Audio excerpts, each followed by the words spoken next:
Module Summary Overview of Oracle Financial Implementation. By the end of this module, you'll be able to understand the following topics.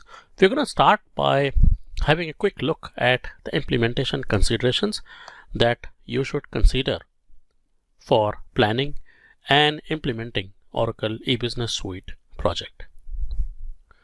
Then I'm going to take you through the implementation guide and the source where you can find those guides.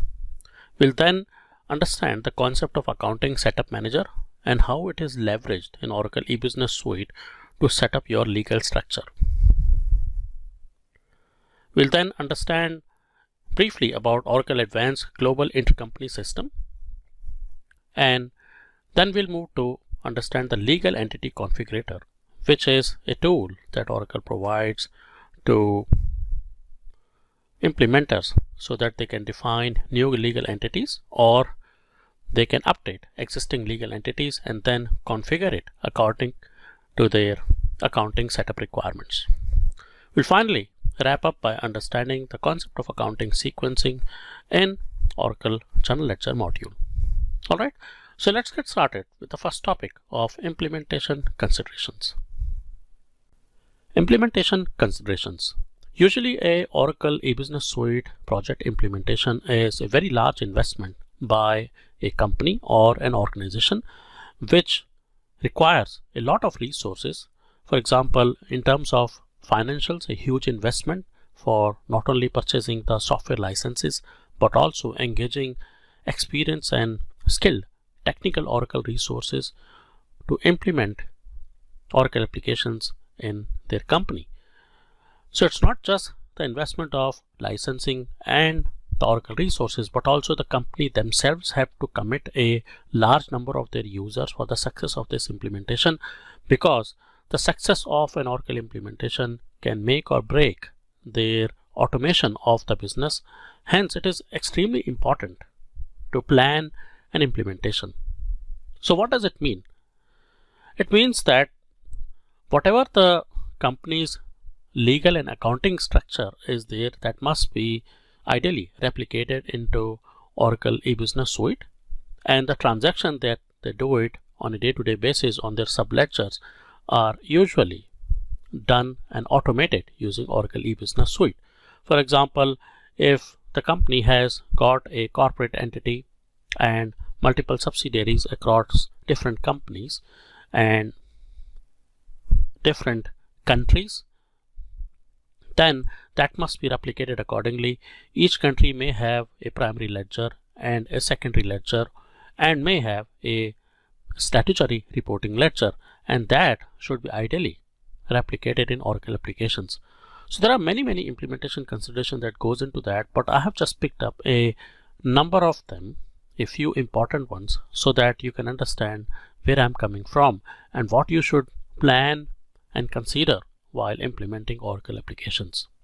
So to start with, the first one is statutory and legal requirements for legal entity accounting, such as document sequencing, tax accounting, and intercompany accounting. So ideally, you should do and follow the same accounting practices as your company is following according to your local legislative requirements. And for reporting your legal entity accounting, for example, it could be transactional accounting, it could be the balance sheets, P&L account, and then based on which the income tax returns or sales tax returns are filed. So for this to be automated, Oracle provides a number of tools such as document sequencing. For example, how the journals should get sequenced. It should be 1, 2, 3, 4, 5, or should it start with 10,001, or should it be a combination of a alphanumeric? For example, maybe if the company is ACL, so it starts with ACL and then followed by a unique number every time a new number is generated for a journal.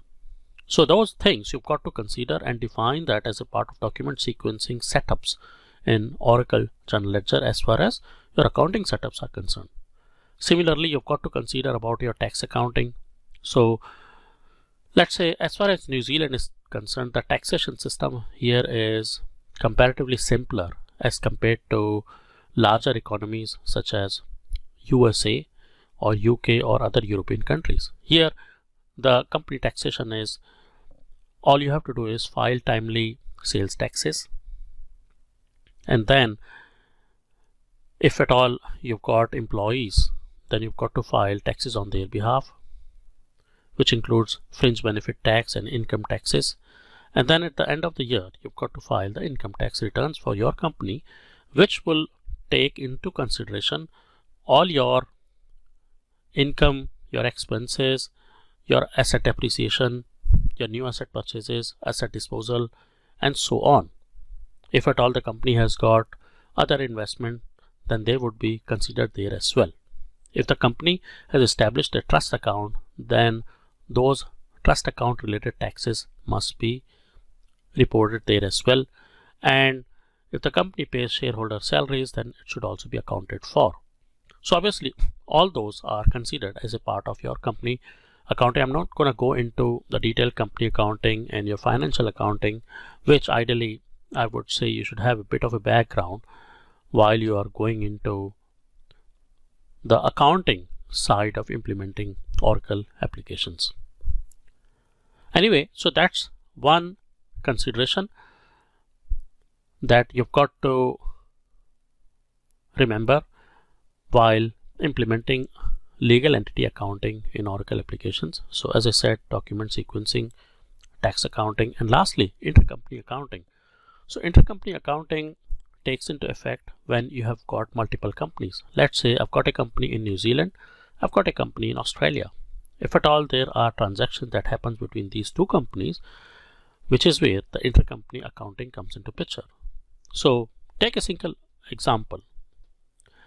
A simple example would be my New Zealand company has bagged a project from a government enterprise in New Zealand, and now they are looking for specialist resources to engage in those projects to deliver that project. They're unable to find specialist resources in New Zealand, so they have approached their Australian based operations and they found specialist resources out there. So the Australian based operation have agreed to loan those resources to them. Now the resource comes to New Zealand and deliver the project as per the deliverables agreed by that government agency, and the project carries on. So in this case, where the intercompany accounting comes into picture, it comes into picture that Australian company will have a base rate for this resource which they are selling to New Zealand. So they will have a base rate which is nothing but the cost, plus on top of that they will have their own margin. So cost plus margin, which is what you call it as intercompany pricing, and that the New Zealand company has to pay to the Australian company. So Australian company will send an invoice to New Zealand company based on the intercompany pricing of that resource that they have loaned, and based on the amount of time the New Zealand project has engaged that Australian resource, he will be billed onto, and that total of that invoice must be paid by the New Zealand company to the Australian company. So this is what is a simple example of intercompany accounting in terms of services. So you can take other example which could include things like items like tangible goods, which is where intercompany accounting comes into picture in terms of selling those goods across the companies, which is where intercompany pricing comes into picture. And intercompany pricing, if that happens, if this transaction happens, it hits the accounting, and that have to be posted to their corresponding ledgers. So that is point number one. So for the intercompany accounting has to happen, you've got to define proper intercompany pricing, the rules account to those pricing, and how the accounting takes place in terms of loaning of resources or in terms of selling or buying products and services between these multiple companies within one enterprise. So it requires a bit of a planning, although accountants usually would know what has to be done. So all you have to do, you've got to plan how it has to be implemented in Oracle applications. However, your statutory way of accounting, your tax accounting, can be easily replicated in Oracle applications. It's actually the same accounting. What you're doing is simply automating it. Anyway, so it requires a bit amount of planning before you can execute that, and not only planning, it also requires testing out after it has been set up. Okay, then the second consideration is the number of subsidiaries that use different chart of accounts, calendars, currencies, and subledger accounting methods. So usually, to make things simpler, as far as one country is concerned, you will have one chart of account, one calendar, one currency, and one subledger accounting method. But it may not be necessarily true if at all there is a multinational enterprise in place. So every country may follow a different calendar. They may have their own currency, and according to their statutory requirement, they may follow a different accounting method. Most of the time it's accrual, but you never know. So in terms of chart of account structure itself, ideally what we recommend as Oracle implementers is follow one chart of account structure which has got consistent number of accounts, and it should be future compatible. In other words, leave 2-3 segments extra in your chart of accounts, so that if at all you plan to add a segment in future, you don't have to modify your chart of account. You can simply start using that spare segment which you have left it earlier while defining your chart of accounts. Calendars, in some countries the calendars are from January to December. In some countries, or most of the countries, the financial calendar is from April to March. Currencies are something which are specific to each country, so you've got to define the applicable rates. So sometimes in companies what happens, they define daily rates, but most of the time my observation is that they define a monthly rate or a mid-monthly rate applicable to the goods or services that they sell or purchase. So I would say at this is the most important part of your entire implementation, especially for planning your chart of accounts. I hope you understand what I meant by chart of account, which is something I've explained to you exhaustively in my previous module. So if you missed out that, I would suggest you go back and refer to that once more. Third implementation consideration is number of subsidiaries that use different chart of accounts, calendars, currencies, and subledger accounting methods. It's very important that you map the chart of accounting structure between your company and associated subsidiaries. And as I said a little while ago, as far as possible, try to make one consistent chart of account which is having a fixed number of segments across your enterprise instead of having different chart of accounts, because sometimes it becomes extremely complex to reconcile accounts if the chart of account structure have got different number of segments across subsidiaries within the same enterprise. Especially this poses an extremely big challenge for accountants to map them up and to reconcile. Although you can define rules in Oracle applications for mapping rules to have that mapped automatically, but again, to reduce the complexity, we Oracle implementers highly recommend companies to go for a fixed chart of account structure having fixed number of segments across their enterprise. Okay. Then the next implementation consideration is the Oracle Financial Subledger applications to be implemented. So this Subledger application here is referring to, let's say, the main ledger is general ledger, but the subledger applications are payables, receivables, fixed assets. So why they are called as subledgers? Because all of these application in itself will have their own accounting based on the transactions performed. For example, payables will link with purchasing. So every time the company purchases goods or services, accounting will be generated, and those accounting will be generated for the invoicing and payments as well as purchasing, obviously, and then those accounting will be posted to Subledger accounting module, and then finally to the primary ledger in general ledger module.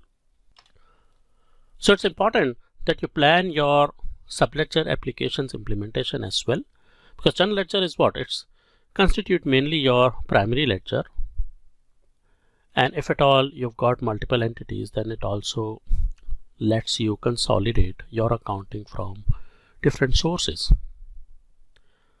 But the transactional accounting, that is something which comes from subledgers. As I said, payables, purchasing, receivables get accounting from auto management or service contracts or simple repository contract, and many other sources. Similarly, fixed asset get accounting for new assets purchase or for depreciation on the existing assets or assets wherein they get retired.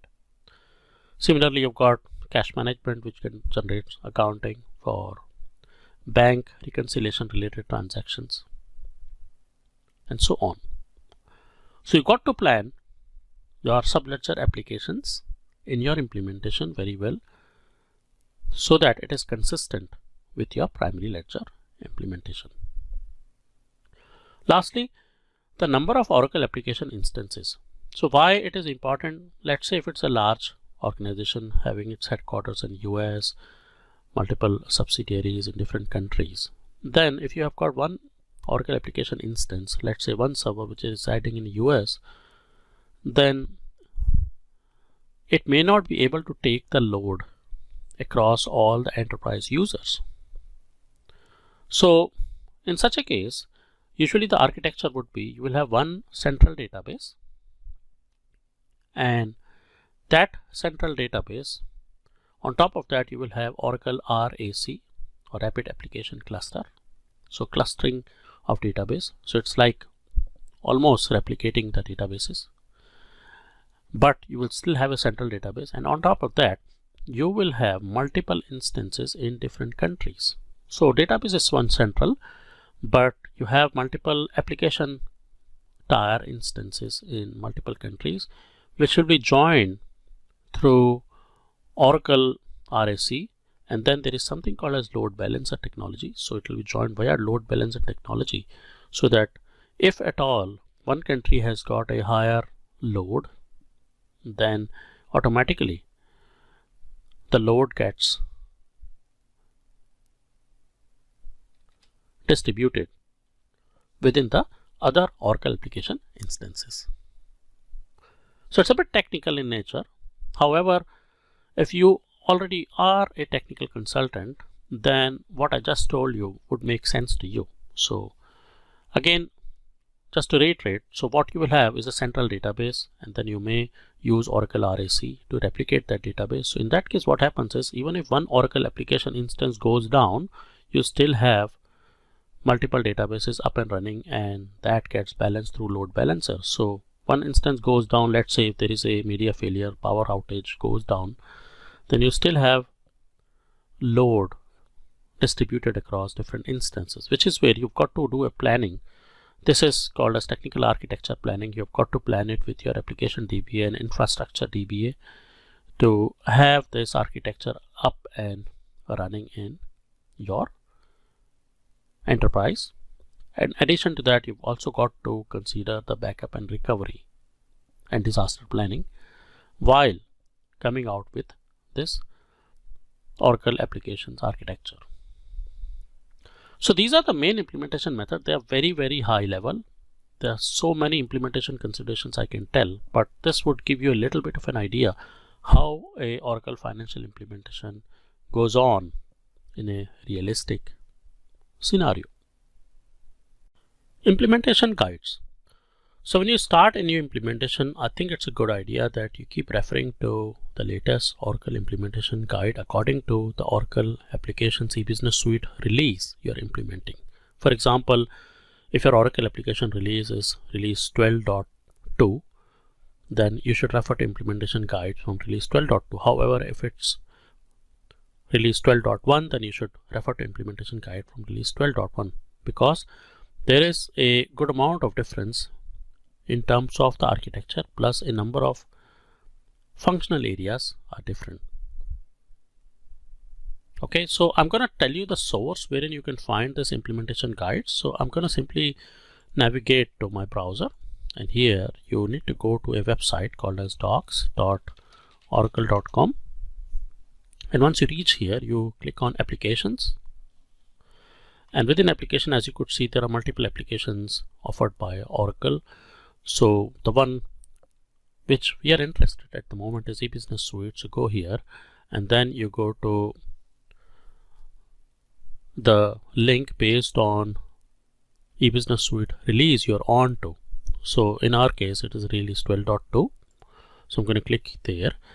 And as far as the financial implementation guides are concerned, you can find it under this financial tab. So go here, and here you can see the financial implementation guide over here. It's a very good guide. It gives you a lot of information. You've got financial concepts guide. So if you require additional references, you can refer to this. You've got product specific implementation guides as well.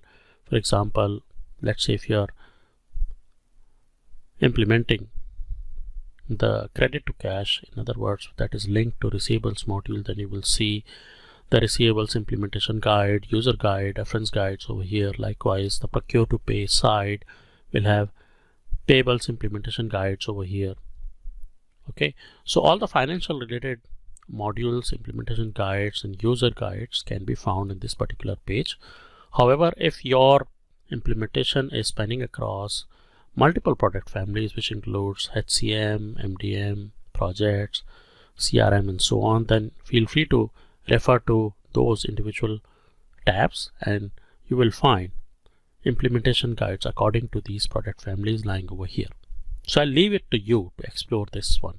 So, but my recommendation to you is please try to refer to these implementation guide as often possible, especially if you are new to Oracle applications, so that while you're implementing, you would not only learn new features but also learn the right way.